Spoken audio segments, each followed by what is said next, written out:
I'm going to get right into it. This is the local discovery that I'm doing as part of the digital boot camp with the Future Foods Institute. So it's a pretty cool 1 month long program that I've been on, and right now we're actually in the middle of our hackathon. And so my idea was to get these two lovely gentlemen on to talk about something that they do super well, which I thought could be very useful to all of us in the boot camp. In the work that we're doing right now in the hackathon, and then in all of the amazing projects that everyone's working on their own. So Shubham, Jitin, and I actually worked together on a urban food future, like food systems future vision for 2050, and that's how we all got to know each other really well. And in that vision that we put together, we had a very robust volunteer program as one of the core pillars. And I completely loved this idea. But in most of my work in the social entrepreneur space, I actually find a lot of skepticism when a big idea rests a lot on volunteerism. So sometimes it's perceived to be too vulnerable, maybe it's exploitative if you're just using volunteers, and it's definitely seen to be unsustainable.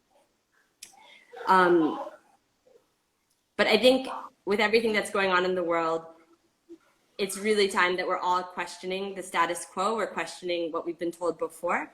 And it's time to kind of maybe do something new, or maybe do something and like a new old way of doing things, and to really look and see if there's value.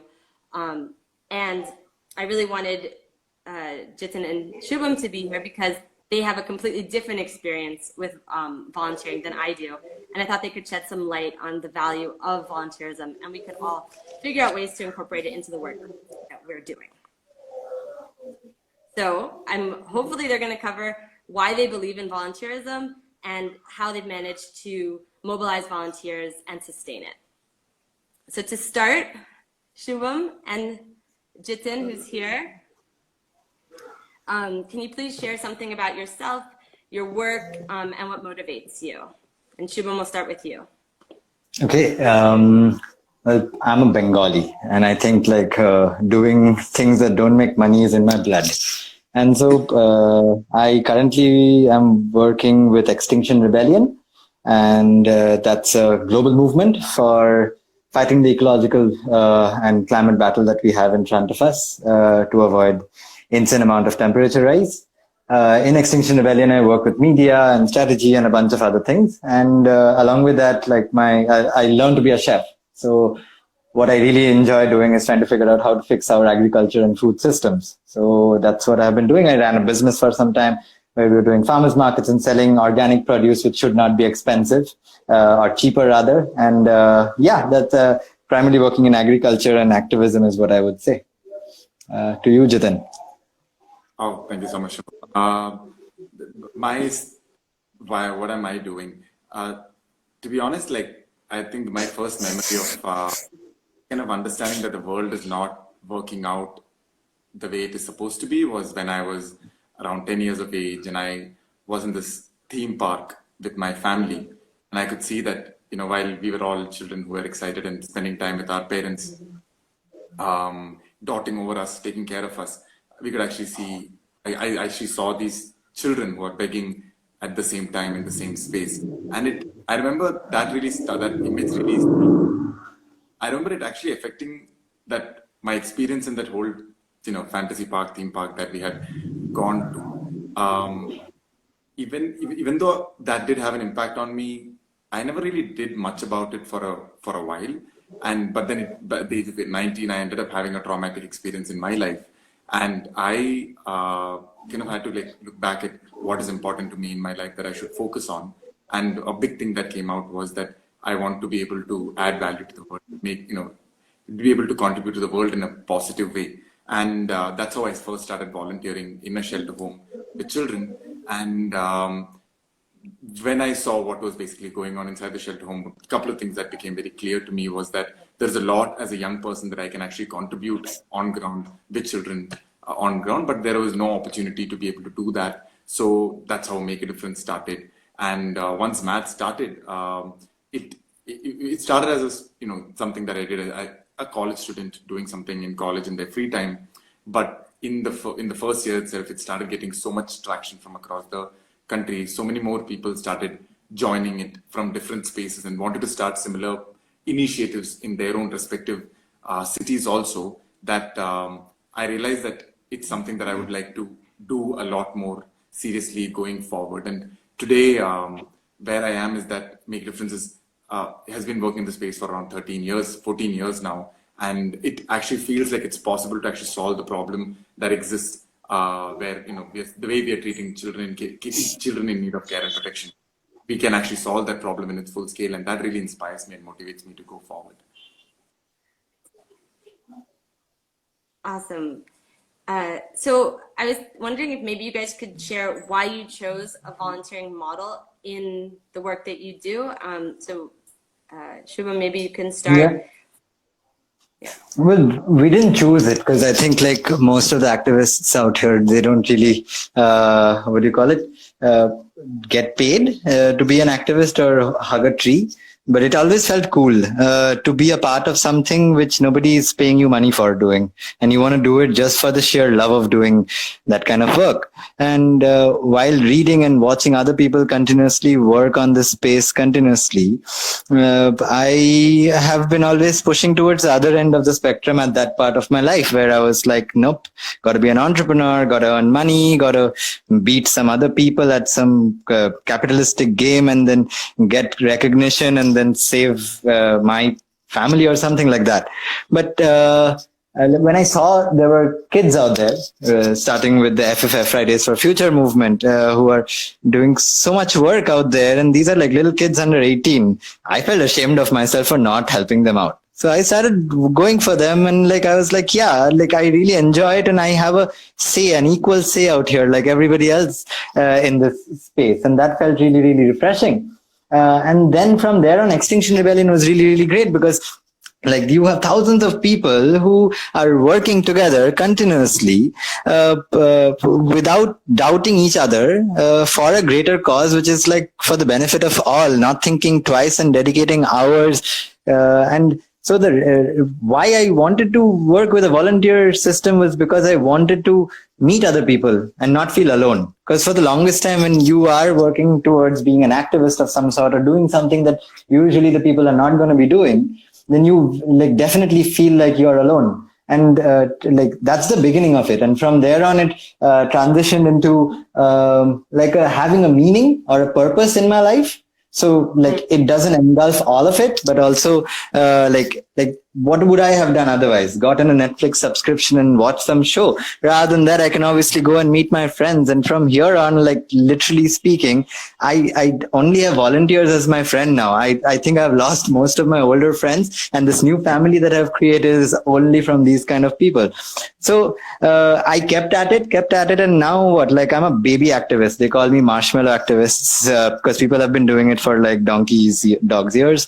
And like for the last 2 years of being an activist, it was really, really fun trying to find meaning in my own life, trying to help somewhere or be helped somewhere. And like it feels like it's cool, but it's not bound by any English rules of any sort. So like I'm really like this is why I am still doing it and gonna continue doing it.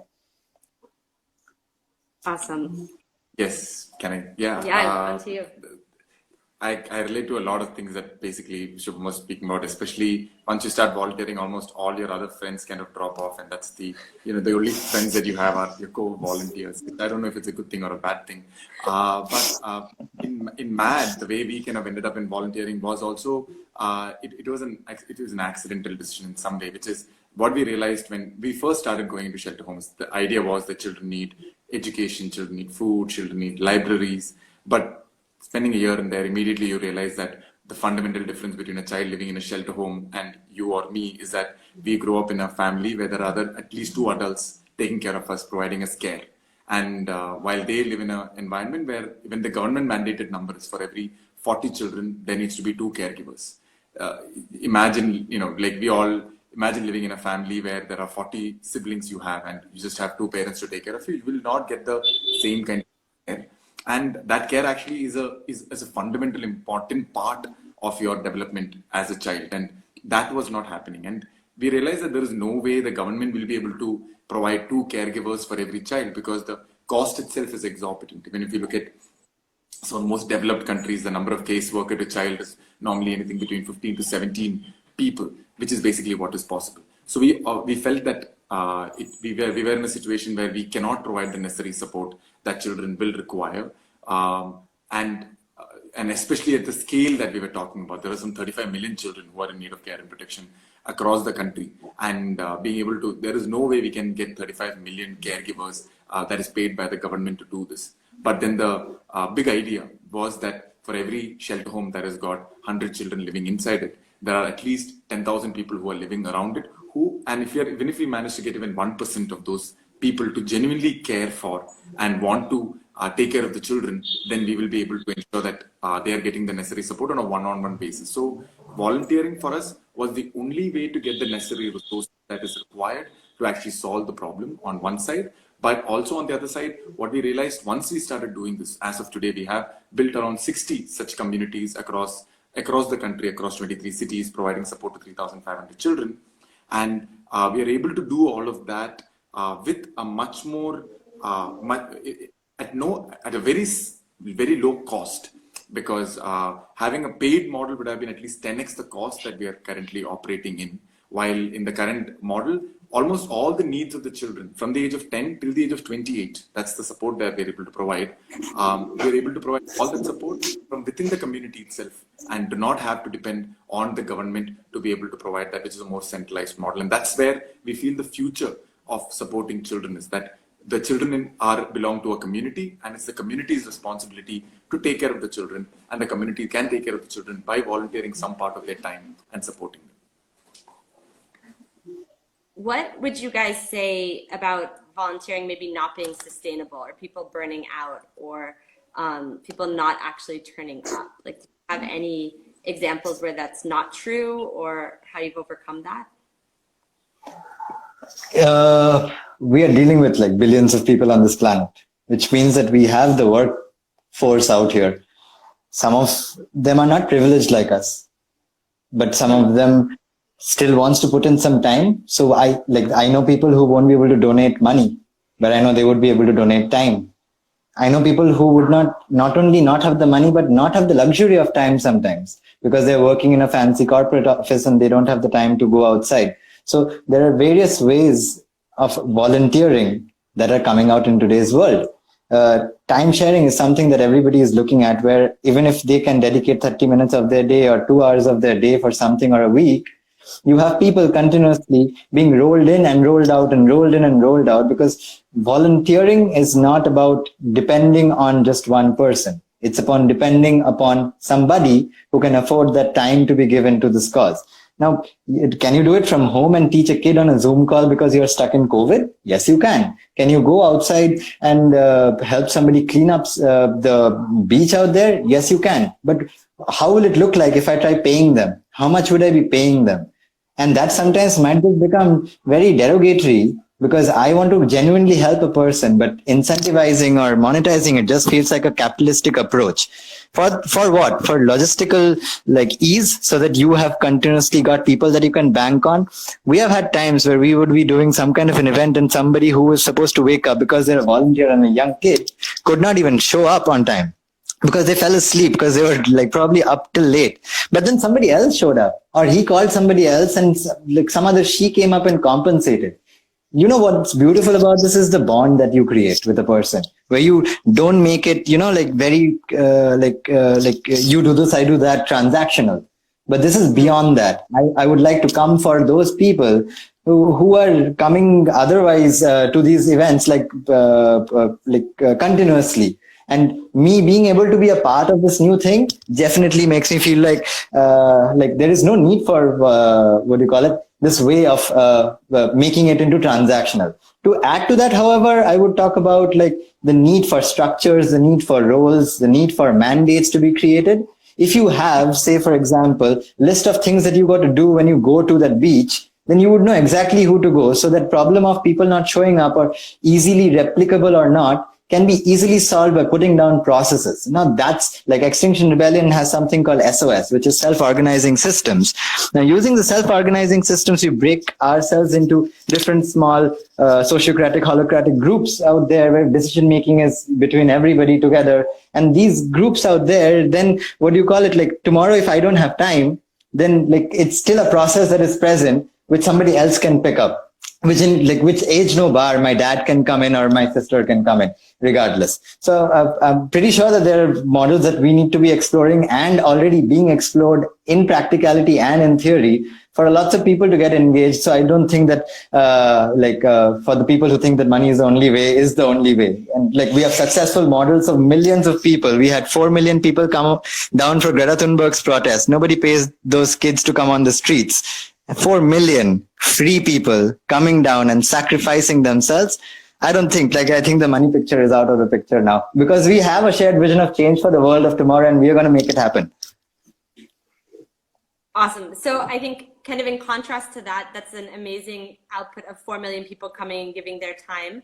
I thought, Jitin, maybe you could talk about like, what do you have to say about a volunteering model not being sustainable, or about people showing up again and again versus maybe coming out one time? Because you could get a lot of people to come out one time for something really big, but can you get a lot of people to come out on a regular basis? Yes, the simple answer is yes. And this is primarily because everybody wants to volunteer on a regular basis. The need it's a very strong need that we have. The reason I started with today's conversation about like what my first experience where I thought as a child, when I was outside of amusement park, is simply to make clear that like we have all of us who have lived in this planet have realized at some point that not everything is fair, not everything is equal. There is a fellow human being who is hurting and has wished to do something. And it's not a one-time experience. Like if you're living in India, it's an everyday experience as a child. And as you grow older and older, probably you might, there are different reasons why you would stop wanting to do it. It might be because most of the time people tell you that there is nothing you can do about it. As a young person, your job is to focus on yourself, and probably at the age of 60, once you retire, is when you give back. Or you never have an opportunity to actually give back. You can send emails, but there are no volunteering opportunities. But the end of this, the honest truth is human beings are empathetic creatures. And when we see problems around us, there is a very strong need for us to want to do something about it. And that is a lifelong this thing, and we have suppressed it most of the time because we are not able to do anything about it. The moment we are able to give that opportunity, it flips. And again, as I said, when MAD started, it was just a college project, but within 6 years, it went from just 70 young kids who were trying to run it in Cochin to around 23 cities all across the country with more than 4,500 people working on a regular basis. Every year, we are supposed to recruit some 2,000, 3,000 new volunteers, but we get at least 30,000, 40,000 people applying for volunteering profiles on a year-on-year basis. What does it all mean? All this means is that there is a very strong need for people to want to volunteer, but there are not enough opportunities that exist, which is positive. Yes, I can completely understand a situation where a volunteer who comes in with the attitude of, I have 2 hours in my weekend, I would like to do that, spend some time giving back to society. That person may actually drop out after 2 or 3 times because of a lot of reasons. But in MAD especially, we have our minimum commitment to be a volunteer is that you need to put in minimum 2 to 3 hours on a weekly basis for a whole year. And if you're not ready to commit for the whole year, you cannot be part of the organization. And you go through a very detailed, a detailed recruitment process to be able to get to that point also. But despite all of this, enough and more volunteers join and they sustain. We have under 10% mid-year dropout of volunteers who are in the system who are leaving, volunteer attrition. The reason for this is that we don't tell you that you're supposed to spend 2 hours of your time. What we're telling you is that here are the children in your community. These are the problems that they face. And now it is your responsibility to ensure that you do whatever it takes to solve that problem for them.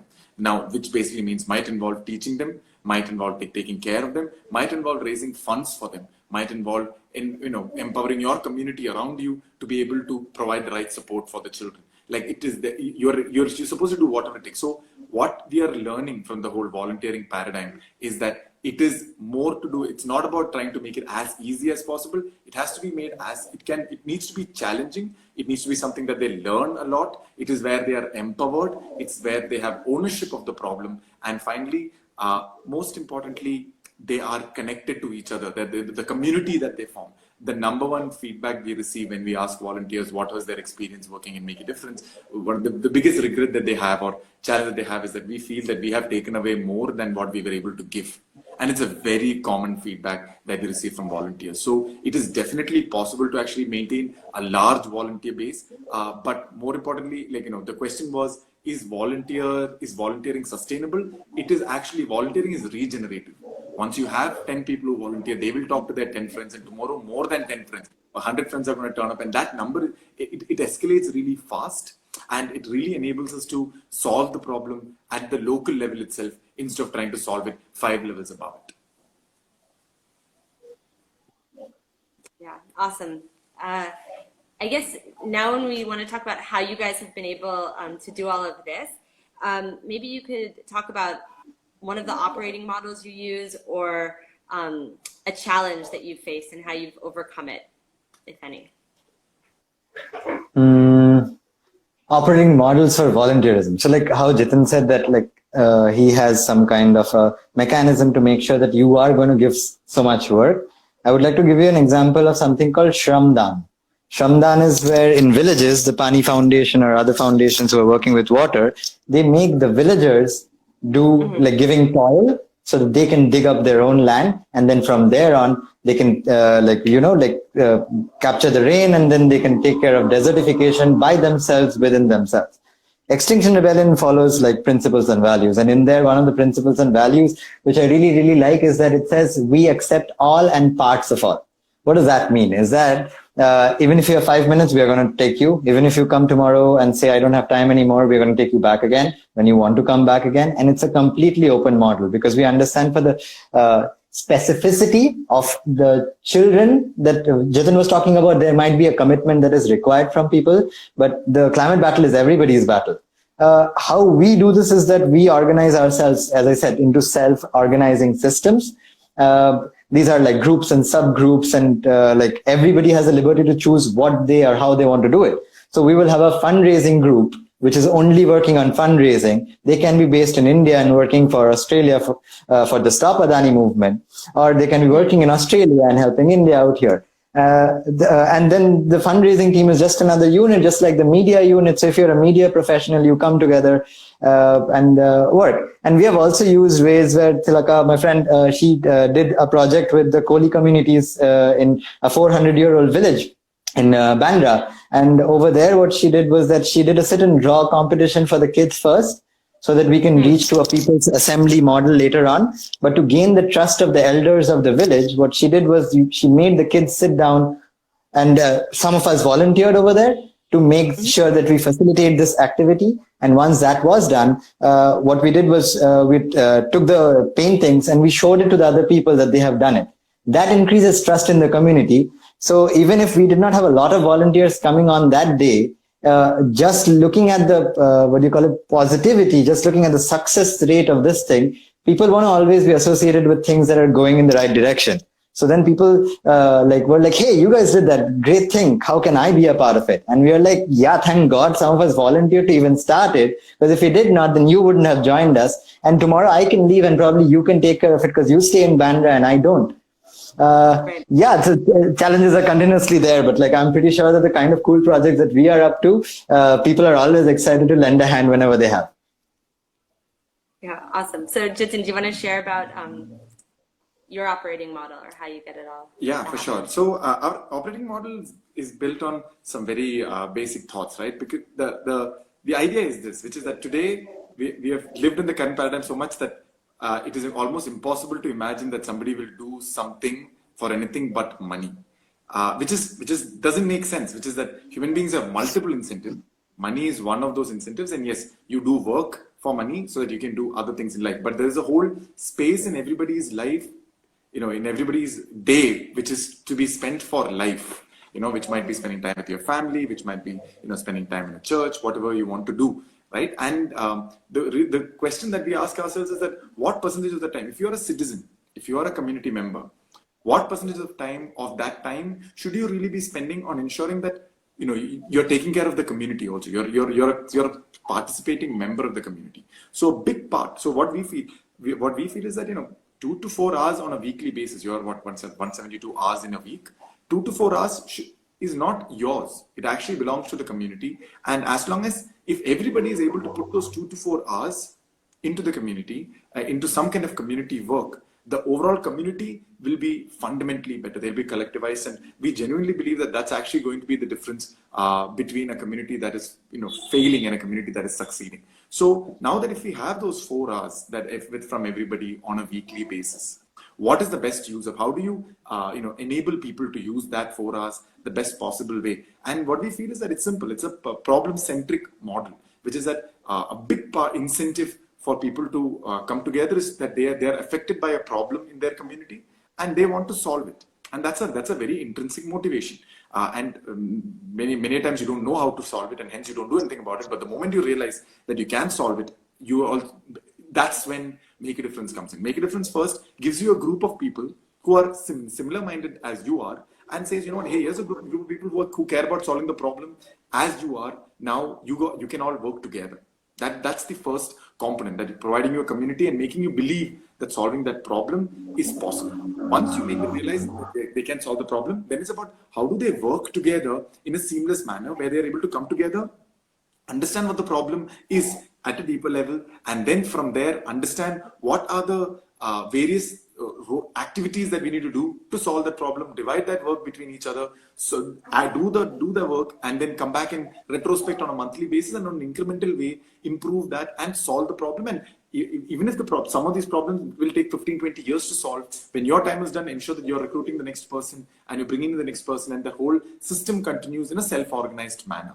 Now, for all of this to happen, obviously on one side there are some community management systems and all that stuff we can put in place, but from the moment we recruit, we keep 3 values in mind based on which we recruit. And we believe that as long as people who are working towards a common problem are aligned to a common set of 3 values, they will actually be able to solve the problem in a sustainable, systematic, regenerative manner. So, and what are the 3 values that in Make a Difference that we actively follow? The first value is cause above self, which basically is a simple realization that the problem that I'm working towards, the problem I'm trying to solve, is larger than me. It is more important than I am at this point in time. And so when I'm working in a team, I will ensure that I will take the decisions that is best for the cause and aligned for that. So that basically gives people a central, everybody to a flag to aggregate around, and it really avoids a lot of unnecessary conflicts that come when you're working in a team together. And people who genuinely believe that they're able to put the cause above self.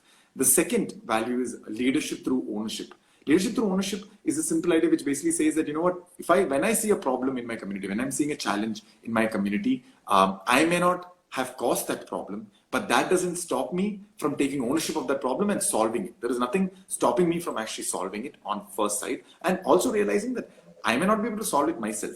I will need the support of a group of people to do it, and I'm ready to take the leadership of solving that problem directly by myself, which is a really empowering feeling. And the moment community members start seeing the community as opportunities for them to actually, take action, it fundamentally changes the dynamic. So it is a very empowering and creates high levels of ownership at the community level. And we have systems and processes to enable that. And the third one, which is the sense of family, which is there. And what is the sense of family? It is basically to say that this is not a transactional group. It is not your office environment wherein I scratch your back and you scratch my back. It's more like we are all out of our comfort zone, pushing ourselves. Because the honest truth is, when you're doing social work, when you're working with children who are in need of care and protection, it is tough, and it can be demotivating. It can become very difficult. You might fail multiple times. It's actually a very stressful exercise many a times when you are not seeing the impact. And at that time, you need to have a safe space where you can take risks. And even if you fail, there are people to hold you on one side, and on the other side, really support you. You decide to take leadership through ownership and take charge of a problem. You know that your community will back you up. So these are the 3 value systems. And when people are aligned on these value systems and are working towards a common problem, we generally feel that it's actually harder to shut down a volunteer model than to shut down a for-profit model. In fact, the longest surviving organizations in the world are all volunteer-driven, while for-profit ventures actually don't last that long. Okay, awesome. So on that note, I'm going to bring that back.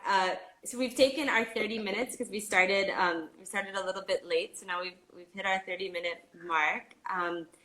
And I honestly, this is so great. I love talking to you. I talk to both of you guys so much, and even doing something like this, I can't believe that I learned something new again, or I'm so impressed by both of you again all over. And I think this, I don't know, it's got my head buzzing because while we look at Shubham, who's working with the environment and activism around the climate crisis, and Jitin, who's focusing on children in need and care protection, and both of these are causes we've all come to understand that maybe they shouldn't be transactional. There's not a business. You shouldn't be making money off of taking care of children who need, who don't have parents around or need support because they're going through a tough time. Nor should we be exploiting the environment.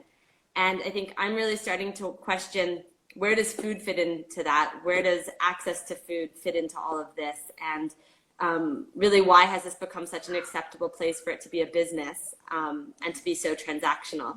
And so now I think my head's going to explode and I have so many ideas, and I just want to thank you both so much for doing this. Jitin also, we'll show your face again. Yes. So thank you. And I'm going to save this video and share contact information of both of them. Thank you for doing this. Yes, thank you so much. Thank you. Yeah. Okay. Bye, Jitin. it. See you. Yeah, see you. It's a wrap. Okay, bye guys. Bye.